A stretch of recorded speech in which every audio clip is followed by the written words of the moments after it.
네, 안녕하세요 여러분. 방구석의 히키나미입니다. 요즘 책 의뢰가 들어와서 틈틈이 책을 읽고 있습니다. 저는 책을 읽는 속도가 많이 느린 편인 것 같아요. 빨리 읽으려고 애쓰면 그만큼 이야기의 깊이나 이해도가 떨어진다고 해야 하나? 느리게 읽으면 오랜 시간이 걸리지만 그만큼 긴 영화를 보는 것처럼 눈앞의 장면이 생생합니다. 그리고 전 평소에 책을 읽어주는 영상을 제작하고 있죠. 처음 시작할 땐 어떤 책을 읽으면 좋을까 한참 고민을 하다가 매 에피소드가 짧고 쉽게 접할 수 있는 셜록 홈즈로 시작했습니다. 그래서 사실 열렬한 셜록 홈즈의 팬은 아니었지만 얼떨결에 빠지게 되어서 현재는 모든 작품을 둘러보고 자료 수집을 하며 공부를 하고 있는 입장입니다. 제가 이런 범죄 스릴러물을 좋아하게 될 줄은 몰랐습니다. 어울릴지는 몰라도 평소 영화 취향도 아기자기하고 밝고 행복한 부류를 좋아하거든요. 아무튼 제가 요즘은 감사하게도 스릴러 소설을 의뢰받아서 책을 정독해보았습니다. 제가 오늘 소개해드릴 책은 완벽한 여자입니다. 완벽한 여자의 작가 민카 켄트는 이미 워싱턴 포스트가 선정한 베스트셀러 작가이며 최근 작으로는 훔쳐보는 여자, 더 티니스트 에어, 더 스틸 워터걸, 더 퍼펙트 룸메이트 등을 발표하며 연달아 히트를 쳤고 심리 스릴러계의 무서운 신예로 떠오르며 꾸준한 집필 활동을 이어가고 있습니다. 최근에 훔쳐보는 여자는 영화로 제작하고 있다고 합니다. 명실상부 명품 스릴러 작가 미카 켄트가 이번엔 현대판 신데렐라의 실종을 소재로 한 스릴러 완벽한 여자로 돌아왔습니다. 그럼 완벽한 여자의 줄거리를 알려드리겠습니다. 실종자 메로디스는 3년 전 23세 무일푼인 처지에서 부유한 남자의 재혼 자리를 잡아 인생 역전에 성공한 여자다. 뚜렷하게 내세울 학력도 없어 슈퍼모델을 닮은 미모와 젊음만이 재산이다. 조건상 현격하게 차이나는 결혼에 남편이 그녀 나이의 2배에 이르는 중년이기에 메로디스는 몸 하나로 불을 거머쥐었다며 만인의 경멸과 부러움을 동시에 산다. 키워주다시피 한 언니 그리어마저 젊은 나이부터 사회생활을 포기하고 남자에게 얹혀 산다며 메로디스의 삶을 흰 눈을 뜨고 바라본다. 하지만 메로디스는 결혼 생활을 시작하며 진심으로 행복해야 한다. 남편과의 나이와 재산 차이가 어떻든 그녀는 사랑에 빠져 결혼했고 남편 앤드루는 매너나 성격, 성적인 매력은 물론이고 성적 능력 또한 그녀 또래 남자보다 월등하기 때문이다. 사건은 그녀가 타인의 지시 속에서도 세상에서 나보다 행복한 여자는 없다고 굳건히 믿던 순간으로부터 3년 뒤 발생한다. 메로디스는 소지품을 다 두고 문도 활짝 열어놓은 차를 식료품점 주차장에 둔 채 갑자기 맨몸으로 증발해버렸다. 메로디스와 가장 가깝다고 자부하는 언니 그리어는 이때까지 동생에게서 실종의 전조라고 할 만한 어떤 소식도 들은 바가 없다. 메로디스의 삶에는 어떤 위협도 불안도 없어 보였다. 그러니 동생은 범죄로 실종당한 것이 분명하다. 그런데 메로디스가 자의로 자취를 감췄을 가능성이 잇따라 제기되고 그리어는 혼란에 빠지게 되는데 3년 동안 메로디스에게 일어난 일은 무엇이고 3년 후 일어난 사건의 진상은 무엇일까? 매스컴은 미인의 실종을 지속적으로 다룬다며 부부의 삶을 파헤쳐 자극적으로 보도하고 그에 발맞춰 메로디스의 이웃, 가족 모두가 그 어떤 사람들보다 완벽하게 결속되어 보였던 부부의 흠을 찾아 헤맨다. 그들이 찾아낸 흠은 어디까지가 진실이고 또 어디까지가 사건과 관련되어 있을까? 실종자 메로디스 본인까지 포함해 실종 사건의 범인은 누구인지 아무것도 짐작할 수 없는 이야기가 펼쳐진다. 이 작품은 홀수장에서는 메로디스의 1인칭 시점으로 3년 전부터의 삶을, 짝수장에서는 언니인 그리어의 1인칭 시점으로 현재의 실종 사건 수사극을 시간순으로 보여주며 점차 그 간격을 좁혀가는데 장이 바뀔 때마다 각 화자가 알아챈 새로운 사실들이 폭탄처럼 등장한다. 그때마다 독자들은 이미 파악했다 여겼던 인물들을 새롭게 해석하고 그 전에 알고 있던 사실을 끊임없이 의심하며 진실을 추적해야 한다. 저도 읽으면서 몇 번이나 뒤통수를 맞았습니다. 단언컨대 여러분이 중반까지 모든 추리력을 동원해서 추측해도 어느 하나 맞는 게 없을 겁니다. 그럼 책을 조금만 읽어보겠습니다. 4장 그리어 둘째 날 메로디스의 집 진입로에 차들이 줄지어 서 있다. 경찰 표식이 있는 차도 있고 없는 차도 있는데 하나같이 반들반들한 검은색이고 바짝 붙어 일렬로 서 있는 모습이 꽤나 진지해 보인다. 택시에서 내려서 보니 택시 기사가 어느새 내 가방을 내리려고 짐칸 쪽으로 가 있다. 오래 앉아 있었더니 관절이 쑤시고 다리가 묵지근하다. 캐리어를 끌고 현관문 쪽으로 걸어간다. 현관문이 약간 열려있다. 문 옆에는 제복 경찰관이 허리띠에 손가락을 끼운 자세로 서 있다. 그는 현관문으로 향하는 나를 아래 위로 훑어보더니 세상 여유 있게 느릿느릿 걸어온다. 저들이 도무지 급해 보이질 않으니 걱정스럽다. 이 경찰은 꽤 젊어 보인다. 지루한 남색 눈이 앳된 얼굴에 담긴 무심한 표정과 잘 어울린다. 마른 체격이라 제목의 어깨 부분이 헐렁하다. 근무 중이 아닐 땐 엄마 집 지하실에서 배틀필드 게임이나 하며 빈둥거릴 것 같다. 부인, 여기는... 그는 하품을 참으며 내 앞을 가로막는다. 입을 애써 꾹 다무느라 눈물이 질금거리고 눈꺼풀이 바르르 떨린다. 피나 시체, 총을 쏴대는 범인도 없는 현장에 출동해 영광스럽게도 경비나 서라는 지시를 받았지만 막상 그러고 있자니 이 직업의 회의라도 느껴지나?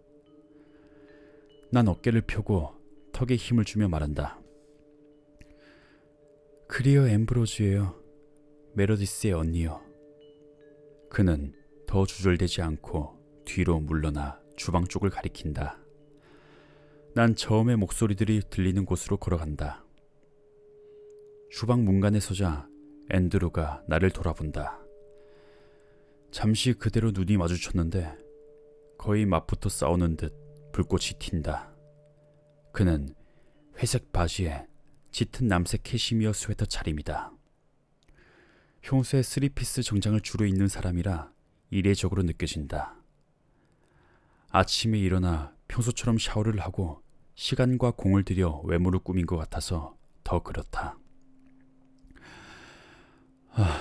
처형, 와줘서 고마워요. 그는 내게 다가와 두 팔로 꽉 끌어안는다. 전엔 이런 식으로 나를 포옹한 적이 없었다.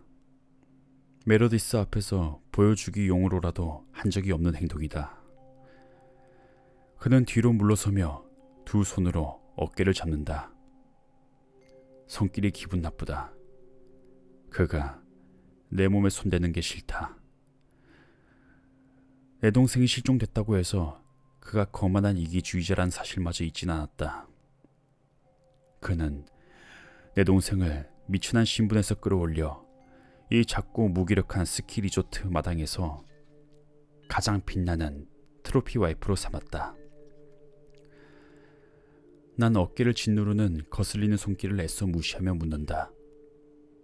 새로운 소식은요? 없습니다. 그는 숨을 후 내쉬더니 미간을 찌푸리며 내 어깨 너머를 바라본다. 법의학팀이 밤새 메로디스의 휴대폰을 분석했어요. 통화 기록에는 아직 특별한 게 나오지 않은 모양이에요. 문자 내용은 평범해요. 누구랑 무슨 계획을 세운 것 같은 내용도 없고. 어쩌다 이런 일이 일어났는지 이해가 안 되네요.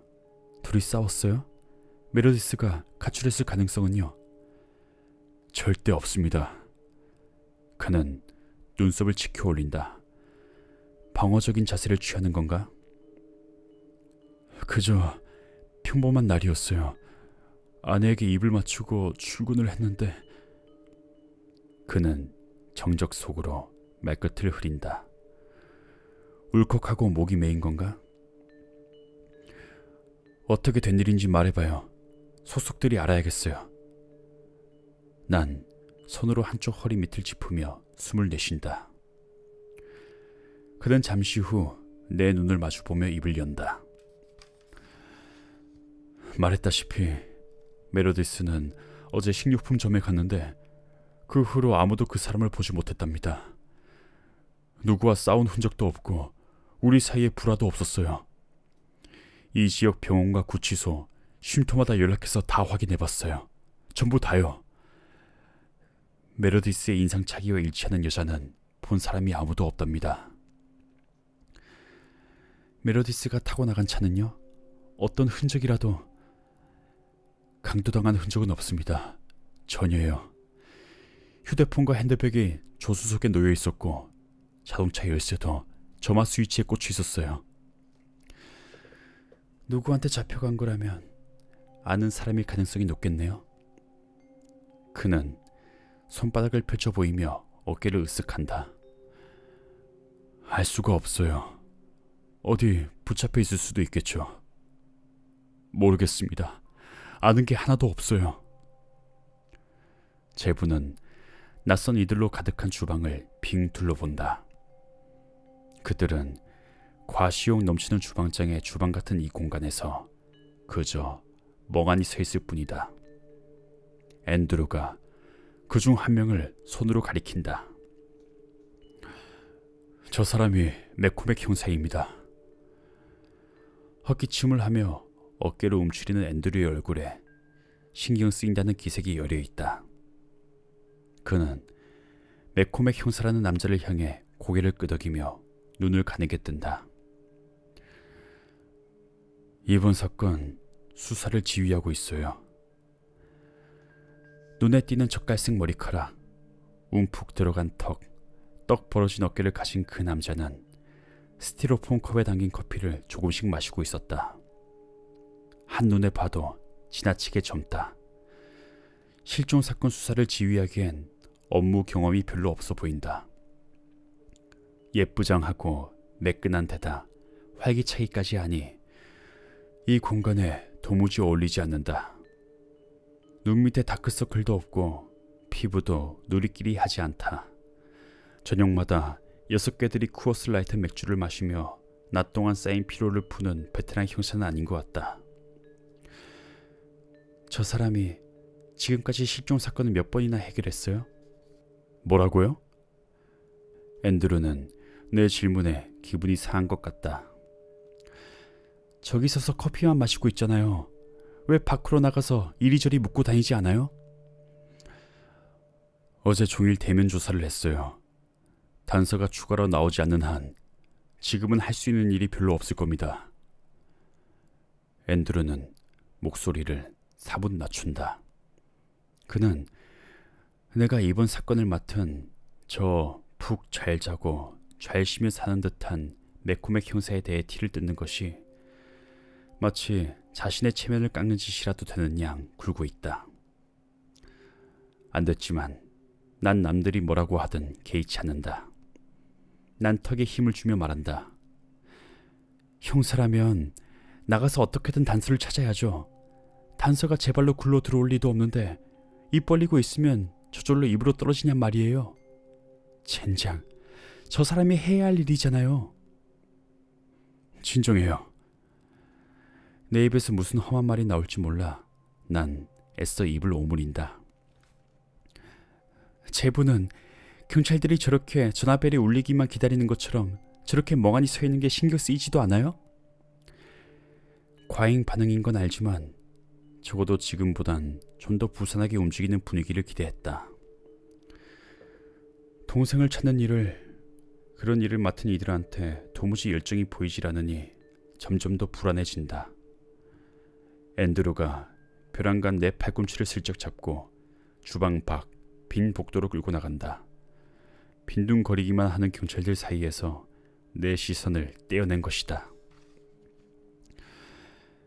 경찰서에서 제보 전화를 받고 있는 중이에요. 그는 입을 꾹 다문 채 숨을 내쉬곤 나지막하게 말을 잇는다. 메르디스의 사진이 지역 뉴스 방송과 중국 방송에 나가게 될 겁니다. 경찰들은 메르디스 차에서 지문을 찾으려고 애썼고 휴대폰도 샅샅이 조사했어요. 어제 난 경찰서에 몇 시간 동안 머물면서 메르디스에 대해 최대한 자세히 설명했어요. 왼쪽 엉덩이에 체리 모양 점이 있다는 것까지요. 그러니까 여기 가만히 앉아서 다른 사람들은 아무것도 안 하고 있다고 비난할 거면, 본인이 더 수사를 잘할 수 있다고 생각한다면 제기랄 채용이 나서서 해보든가요. 앤드루가 내게 거친 말을 내뱉은 건 처음이다. 지금까지 이렇듯 인상을 쓰거나 노려보거나 덜덜 떨리는 두 손으로 내 팔을 꽉 잡은 적이 없었다. 메르디스가 흔적도 없이 사라졌습니다. 저 형. 뒤로 한 걸음 물러선 그는 어쩔 수 없다는 듯 두 손을 들어 올렸다가 옆으로 툭 내려놓는다. 경찰들도 쓸만한 단서가 없다고 하더군요. 조사를 진행할 수가 없어요. 그러니 지금 이게 우리로선 최선을 다하고 있는 겁니다. 난 팔짱을 낀 채 그의 얼굴을 곰곰이 살핀다. 난 이 남자의 얼굴에서 무엇을 찾으려고 하는 걸까? 대단한 부와 어마어마한 자원을 가진 이런 남자라면 본인이 원할 때 사람 하나쯤은 흔적도 없이 사라지게 만들 수 있지 않을까? 하지만 내가 알기로 동생 부부는 최근까지 서로에게 흠뻑 빠져 있었다. 물론 앤드루가 메르디스를 섹스의 대상으로만 여겼을 수도 있고, 아버지가 누구인지 모르고 자란 내 동생이 허전한 마음 한구석을 채우기 위해 그에게 기댔을 수도 있다. 메르디스는 믿을만하고 책임감 있는 어른이 자기를 돌봐주는 게 어떤 기분인지 모르고 자랐으니까. 어쩌면 앤드루가 메르디스를 진심으로 좋아했고, 메르디스는 이제껏 경험해 본 적 없는 안정적인 생활과 앤드루의 흐물을 즐겼을 수도 있다. 맥코맥 형사가 모퉁이를 돌아 나오자 앤드루가 내 시선을 따라 눈을 옮긴다. 방에서 죄송합니다만 조금 전에 제보 전화가 왔습니다. 전 경찰서로 돌아가서 제보자에게 연락해 몇 가지 더 물어봐야겠어요. 뭐든 알아내면 말씀드리죠. 난 귀를 쫑긋 세우고 두 남자를 번갈아 쳐다본다. 둘 다 특별히 기대하는 눈빛은 아니다. 이렇게 큰 기대 없이 사는 게 남자다운 건가? 알겠습니다. 계속 소식을 알려주세요. 앤드루는 캐시미어 스웨터를 입은 팔로 팔짱을 끼고 서 있다. 슬픔에 겨워 어쩔 줄 몰라 하는 남편 같다기보단 가출한 10대 딸을 둔 근심 많은 아버지 같은 말투다. 난 두 손을 명치에 모으고 내 소개를 한다. 저는 그리오 앰브로즈라고 합니다. 메르디스의 언니예요. 맥코맥 형사는 내 얼굴을 찬찬히 뜯어본다. 미국에서 제일 착한 남자처럼 생긴 형사라서 괜히 화가 난다. 어렸을 때 보이스카우트 활동을 했을 것처럼 생겼다. 그런 풀기 불가능한 매듭을 만들거나 부싯돌로 불을 붙이는 방법도 알겠지. 3분 안에 텐트를 치는 방법도 알 것이다. 좋은 부모 밑에서 즐거운 어린 시절을 보내며 자란 아마도 좋은 남자일 것이다. 하지만 내 동생을 찾으려면 상냥한 얼굴 이상으로 훨씬 대단한 역량이 필요하다. 로넌이라 부르세요.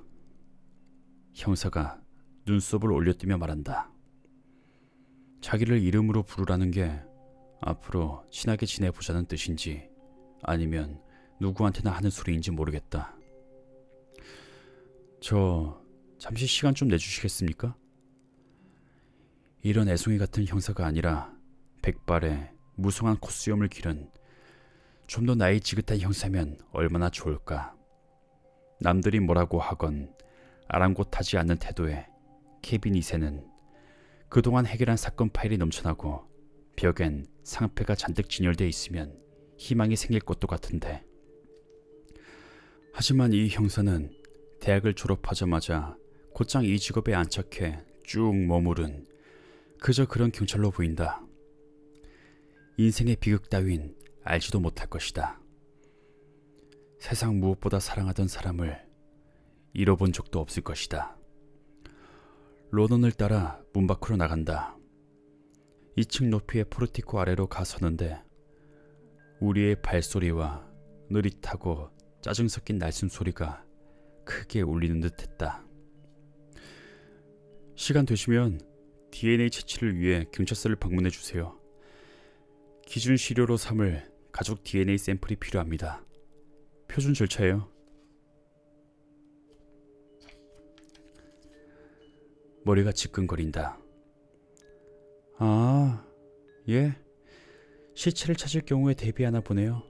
동생인지 아닌지 확인하려면 내 DNA와 비교해 봐야 될 테니까요. 그는 대답하지 않았지만 표정을 보니 내 예상이 맞는 것 같다. 내 동생은 죽지 않았어요. 말씀드렸다시피 표준 절차입니다. 별다른 의미는 없어요. 난 고개를 젓는다. 이런 상황이 싫다. 싫다. 싫다. 정말 싫다. 알겠습니다. 난 두 손을 아래로 내렸다가 허리춤을 짚으며 말한다. 검사 받을게요. 대신 차를 보내주세요. 검사 끝나면 저를 다시 이 집으로 데려다 주시고요. 그리고 내가 동생을 찾을 수 있게 도와주셔야 해요. 그러겠습니다, 앰브로즈 씨. 그의 검은 눈이 반짝인다. 재밌어 하는 건가? 동생분하고는 딴판이시네요. 무슨 소리이신지. 동생분을 잘 알거든요. 2년 전쯤 동생분이 스토커 신고를 했는데 제가 그 사건을 맡았죠. 참 좋은 분이었어요. 친절했고 목소리도 부드러웠고요. 난 목에 걸린 금목걸이 줄을 손가락으로 베베 꼬면서 끄트머리에 달린 작은 다이아몬드 펜던트를 잡아당긴다. 몇 년 전 해리스한테 받은 선물인데 그냥 차고 다니고 있다.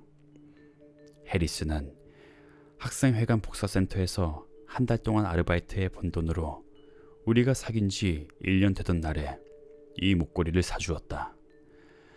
자잘한 다이아몬드들이 박혀있고 그다지 예쁘지도 않은 소소한 목걸이다. 광택도 없어져서 다시 박박 문질러 닦아야 할 판이다. 그날 해리스는 내 기숙사 방에서 함께 라면을 먹다가 이 목걸이가 담긴 작은 벨벳 상자를 내밀었다. 뿌듯해하던 그의 표정을 난 앞으로도 잊지 못할 것이다. 스토커가 있었단 얘기 메로디스한테 들은 적이 없는데요. 난 속이 편치 않아 로넌의 눈길을 피해 시선을 돌린다. 내가 모르는 얘기가 또 있는 걸까? 그는 입을 꾹 다문다. 괜한 소리를 했다고 자책하는 표정이다. 그렇군요. 스토커의 신원은 파악됐어요? 이번 일도 그 스토커가 벌인 짓일까요? 메로디스는 왜 그동안 그런 얘기를 나한테 안 한 거죠? 내 목소리가 점점 커진다. 언니한테 말 안 하고 숨기기엔 너무 큰일이잖아요. 안 그래요? 걱정 끼치고 싶지 않았을 수도 있죠. 그의 눈빛이 부드러워진다. 전전긍긍하고 잔걱정이 많은 사람을 보는 듯한 눈빛이다. 그럴 만한 이유가 있었을 겁니다. 그래, 분명히 그랬을 것이다.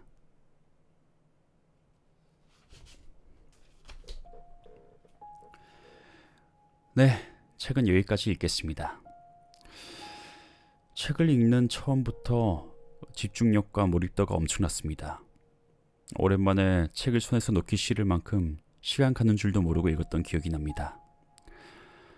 처음 도입부를 읽으면서 소설이자 영화인 나를 찾아줘라든지 화차 같은 느낌이 강해서 그런 작품을 오마주한 작품인가 했는데 아니나 다를까 주인공이 먼저 지금 우리 상황이 마치 나를 찾아줘 같다고 말합니다.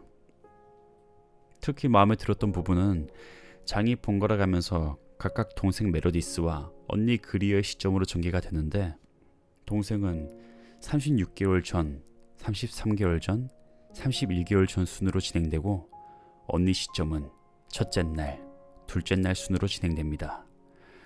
그래서 둘의 시점이 이야기가 진행될수록 점점 가까워지는데 이 둘이 만났을 때 과연 어떤 일이 벌어질까 여러분도 꼭 확인해 보셨으면 좋겠습니다. 네, 그럼 책 소개는 여기까지 하고 책 나눔 이벤트를 공지하겠습니다.